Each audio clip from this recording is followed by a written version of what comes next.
در مؤسسه دولتی مجمع تاریخی و فرهنگی قلعه خوجند حدود 400 عدد کتاب‌های دستی نوشته شده و چاپ لیتوگرافی با دستگیری مقامات اجرایی حاکمیت دولتی ولایت سوخت خریداری شدند. کتاب‌های دستی نوشته شده از عصرهای گوناگون محفوظ نگهداری کرده می‌شوند. آثار گرانبهای فارس و تاجیک از قبیل بهستان سعدی شیرازی، بهارستان جامی، گلشن توحیدی مولوی شاهدی، اخلاق جلالی، ذخیرة الملوک میرسید علی همدانی و دیگر کتاب‌های با ارزش دستی نویس تا این دم جمع آوری کرده شدند.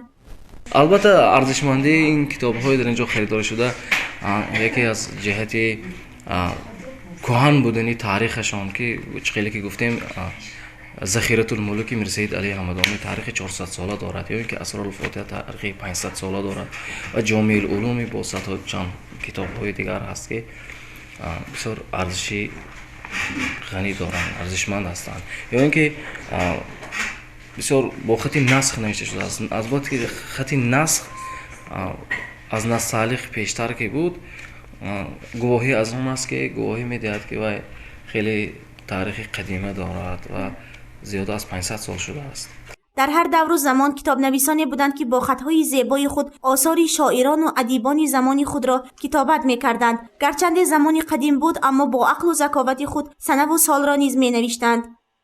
عادتا دستخطها رو از همین جلدش و از کاغذش و از خطش بیشتر بها میدهند. من خیلی که دیده استودید من این نام این را سرتورنج میگن و اینش رو تورنج میگن که سین سالی کهن بودنی کتاب رو از همین فهمیده میشود. غیر از این در درون کتاب در این پایان یک کلمه ای که از اول دیگر صحیفه آغاز می شود در اینجا ثبت می شود. نام این رو رکابه میگن. از روی همین میفهمن که آیا این صحیفه غلطیدگی است، افتادگی است یا نه. طبق اطلاع کمیسیون خریداری مؤسسه دولتی مجمع تاریخی و فرهنگی قلعه خوجند سال 2018 16 عدد کتاب‌های دستی نویس و چاپی سنگی و مبلغ 13650 سامانی خریداری شده است. سال 2019 باشد 8 عدد کتاب‌های دستی نویس و چاپی سنگی داشته و مبلغ 11900 سامانی خریداری شدند. کتاب‌های دستی نویسی قدیمی را که به عصرهای گوناگون متعلق است از طرف کمیسیون خرید دیده برآمده و آن نرخ گذاری کرده می شود. بسیار حالت‌های می شود که به آثارخانه از طرف شهروندان کتاب‌های قدیمی به طور رایگان هدیه کرده می شود. یک قسمت کتاب‌های نادر در تدریسگاه خانه موزه کمال خوجندی برای تماشابینان نگهداری کرده می شوند. از طرف شهروندان کتابی به نام معارج نبوت آورده شد که در نتیجه آموزش کمیسیون خریداری آموخته شد که آن تاریخ 550 ساله دارد و آن به مبلغ 4500 سامان آن را خریداری کردند.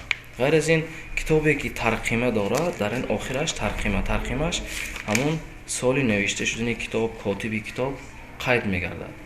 از همون میفهمند که چند سال شدگی است. وگرنه اگر همین کدام کتابی که ترقیمه دارد یعنی در آخر کتاب سال کتابتی آن نشر شده کتابت شده است کتاب ارزشی زیاد دارد و فهمیده می شود که جلد کتاب نو شده است یا نه. چون که اگر جلد کتاب مثلا 400 ساله باشد ترقیمه و نشان دادگی باشد که مثلا 200 سال شدگی باشد میفهمند که این جلد کتاب نو شدگی است.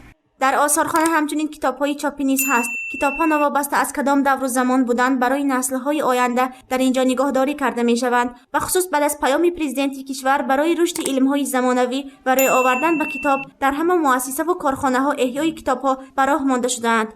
گزارش سومن حمیدی و نوریدین حکیموف برای برنامه اطلاعاتی خبر.